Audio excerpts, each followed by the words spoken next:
Hello, YouTube.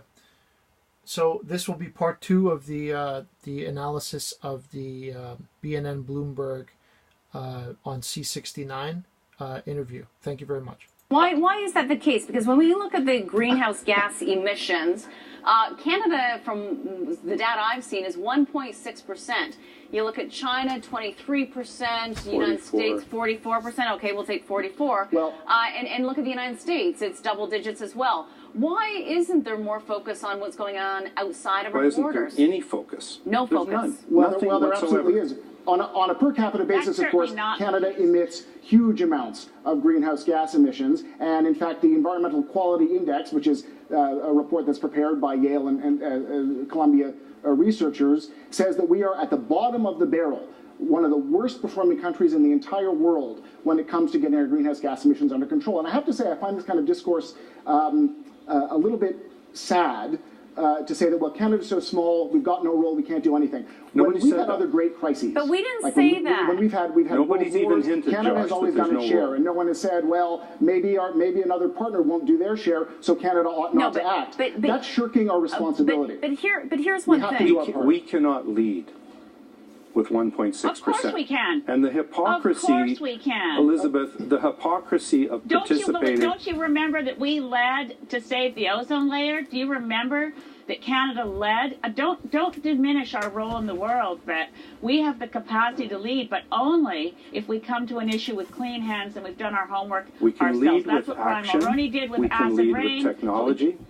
There's ways we can lead, but we can't lead with 1.6% and make a difference to the globe. So we need to do what we can. We're not going to argue that. But going from 1.6 to 1.5 accomplishes nothing on a global basis. And when we have the groups that are attacking our industries, the energy industry, the mining industry, all of our infrastructure needs, when all of those are attacking only Canada, there's something disingenuous about that extraordinary hypocrisy that undermines Canada, and that's what makes me upset about people who take the position that you're taking. I really admire Brett. I just wanted to take a quick aside on that one. You see how delusional that Elizabeth May is.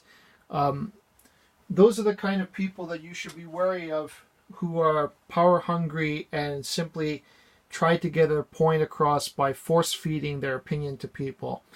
There's no logic or no consideration behind it, and I can say that with conviction, in fact, that Elizabeth May is not only being unfair in this moment, and while we're at it, Josh, but I'll get to him in a minute, when you see Elizabeth May enacting her policies out in public, I'm surprised that anybody would vote for her at all. It's absolutely a disgusting approach.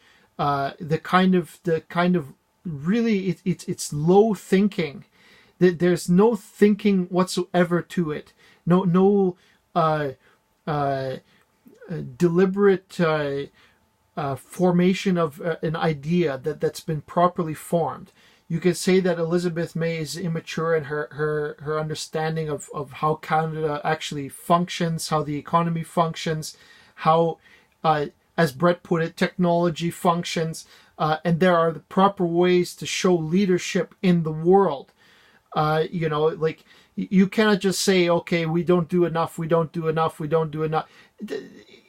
Pointless for that kind of talk. What does that even accomplish?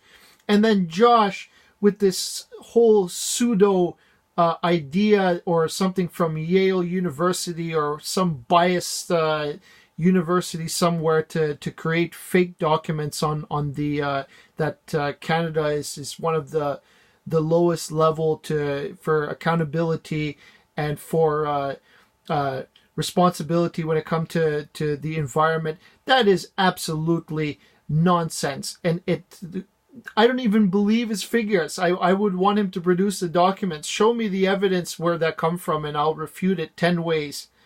Like, it just, that kind of disgusting, low consideration of thinking, you know?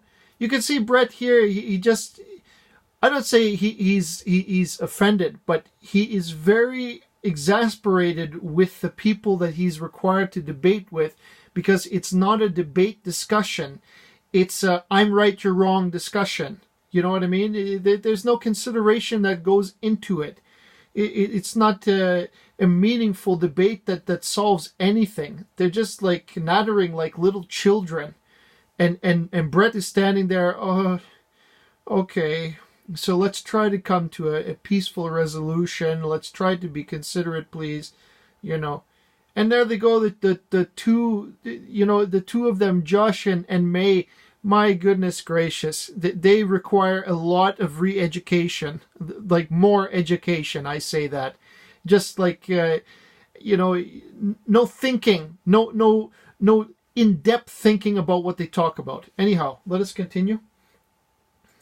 Look, I'm never going to attack Canada. I love this country. I serve this country. And there is, of course, I've shown it. I've called for refineries and bitumen upgraders in Alberta to create more good jobs in Alberta so Canadians can use a product. Why do you presume that there's no market for Canadian bitumen except overseas where people don't want it? It's a very low quality product that costs a lot to produce. So we should be looking at a market that's Canadian. That's why for British Columbians looking at high gas prices, a lot of it is because we are having to buy gas back from the United States, not because we don't have pipelines, but because Kinder Morgan shifted its product from being a crude that can be used in the Burnaby refinery to one that can't be used because it's solid bitumen, cost us 1/3 of the production level from what was the Chevron refinery, now Parkland. They had to lay off 1/3 of their workforce. Why? Because Kinder Morgan preferred raw bitumen for export instead of jobs for Canadians here. Do you know there's an export pipeline being requested so that we could incrementally ship fuel? It's called TMX, and it's an expansion pipeline that goes down the same right-of-way that the existing pipeline goes down. You should look that up, Elizabeth. It follows a different route. I was an intervener in the NEB process. I'm quite familiar. No, it's not. It crosses 800 waterways between the Alberta-BC border and the port of disembarkation in Burnaby. Any tanker leaving the port of Burnaby is more likely to be taking that diluted bitumen to California because there isn't an Asian market. That whole argument is a house of cards without any evidence. And I really do think we need to look at what's in our national economic interest and not be thinking it makes sense to pit British Columbians against Albertans when there's a solution that helps both of our economies. That's what's happening. And I just want to clarify one point. There's no market in China for our product? No, that's not true. That's not true? Yes, no. Correct. So this is why we're having this conversation. Elizabeth, Catherine, can I just say why I say that? We're actively importing oil from foreign countries into the east coast of Canada. Which we shouldn't be doing.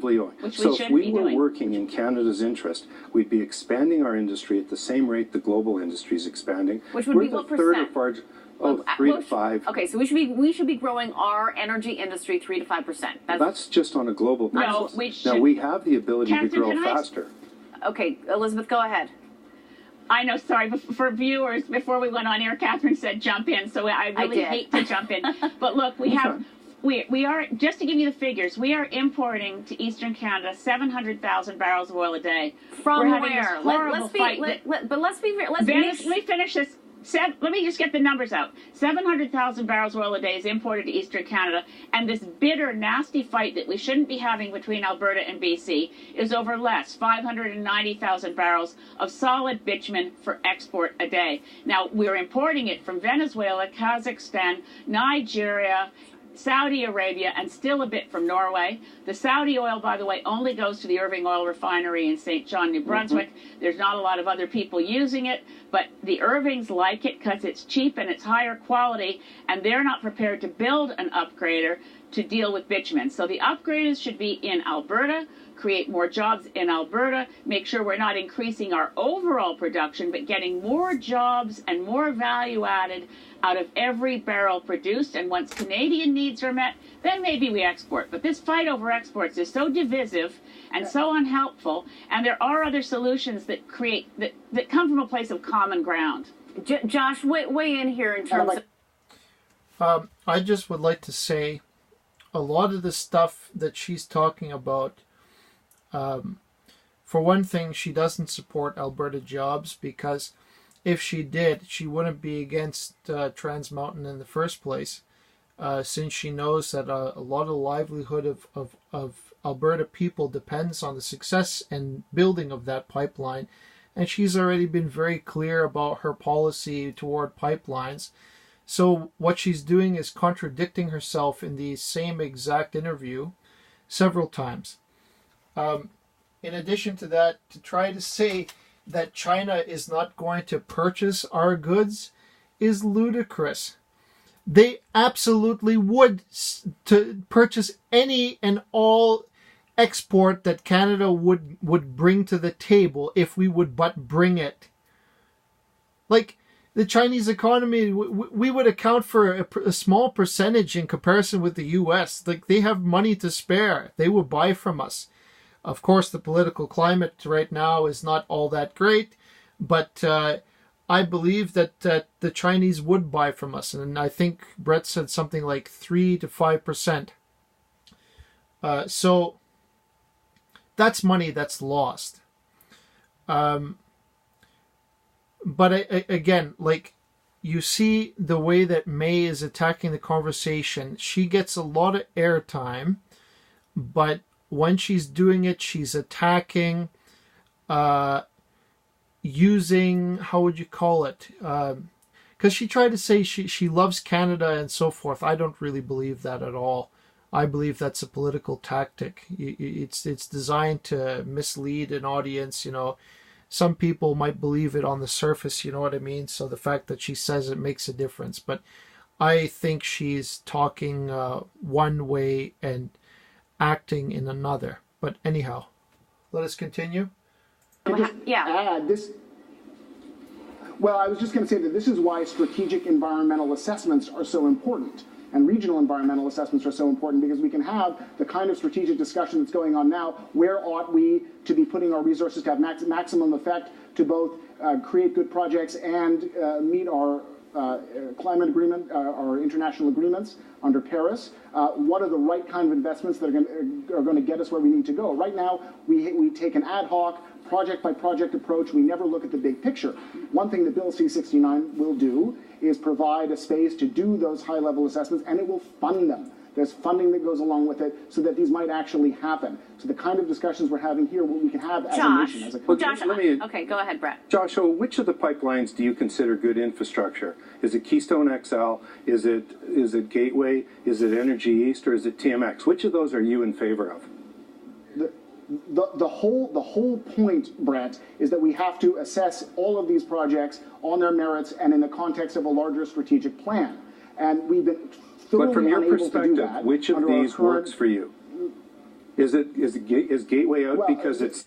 See what he asked that question naturally on purpose, because this guy is, of course, lying through his teeth. He doesn't want any of the pipelines to pass through regardless. The fact that C-69, that's also his pretense.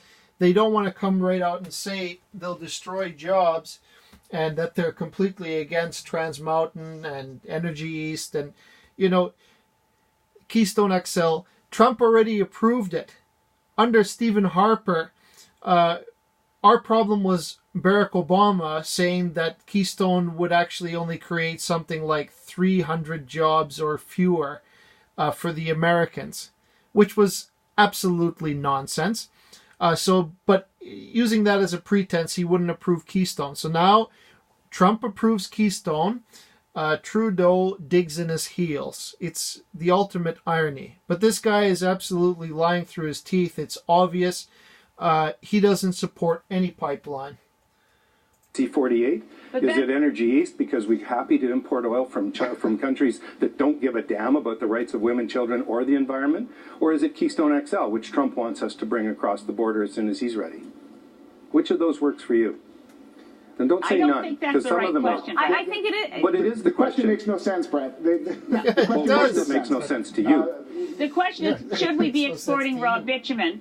I'm not against. There's no oil? pipeline I'm for or against without knowing what's in the pipeline. Okay, let's assume it's just oil. Should Canadians? Yeah. Well, let's just assume. But the problem is that as I understand it, multiple products are shipping through a pipeline at once. So I'm unfamiliar with what products are actually shipping, but it's a combination of at least 3 or 4, and they all travel on the same pipeline, I believe. So it sickens me to watch May attack without even knowing really what she's talking about. She has no real knowledge about how energy works, or what, I bet you even what technology that exists to improve the current situation for the environment. I don't believe it whatsoever. Her position is something like, as long as I can be elected with enough seats so I can control the House of Commons as I see fit. She's no more than a politician making hay out of environmentalism as a topic, climate change as a topic, and using that as her weapon to get the power that she's looking for. So, but you can see Brett is exasperated with Josh. That particular questioning, I found it very amusing. It's like, which one do you approve? If you are of goodwill, as you say, and you want to have a discussion about the pipelines, and you want you do want to find a middle ground, tell me which of these pipelines do you actually support? And of course, the guy has no answer. It's comical. Like, basically, he's caught there lying, and he doesn't know how to answer. Well, I don't know which one. I don't understand the question. Well, because he can't answer it, because if he does, he'll probably say something like, I can't support any of them. That's his actual stance. I don't support any of them. So what I encourage you, if you feel the same as me, there's an element that's missing here, which is the spirit of debate. When I look at May, I see something like dictatorship. Like, don't refute any of my opinions.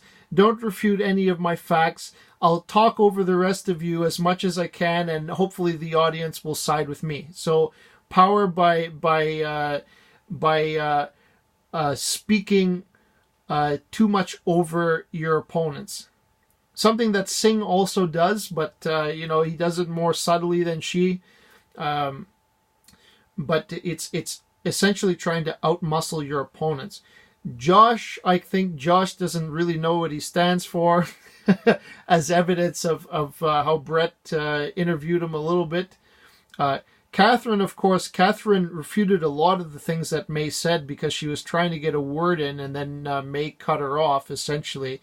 So Catherine couldn't really moderate it all that, not out of choice, of course. May just keeps interrupting everybody. And, of course, Brett is just like, okay, how would we solve this issue from your perspective? Can you meet me halfway kind of idea here? A very gentleman approach. I like his approach a lot. But you can see he's hopelessly outmuscled, if you will, by May's argumenting, leading to nothing. Like, there's no value behind any of her arguments. Like, on the one hand, she's going to support the importing of oil from other countries, or she doesn't support it. It's irrelevant. The fact of the matter is that we're importing from Saudi Arabia and so on. Like, you talk about a place that's completely contradictory to our views as Canadians, like, this is the point that Brett is trying to make. There's a principle involved. Who are we buying from? Why are we allowing there's going to be a double standard? Like, so we'll punish ourselves, but if a country that has a successful dictatorship abroad sells us oil, we'll accept that. Or people that try to send oil through our country from somewhere that's not quite in line with our human rights and values, we'll accept that also. But we'll punish Canada. That's the whole point. And it's a hypocritical point, and I mean, if you've seen this article, I'm sure you understand the same as me. The whole basis for the argument is absolutely illogical, and it's true hypocrisy. These people have no intention of working with us for a common ground solution. They wish to overpower us and silence essentially destroy the energy industry. And, all in the name of the environment and power. That's all it is, really. It's a power grab. So I thank you for your time and attention. I think I'll make one more video about this just on the final part, but I'm really, it's getting a little bit long now. So I thank you for your time and attention, and see you in the next video. Bye-bye.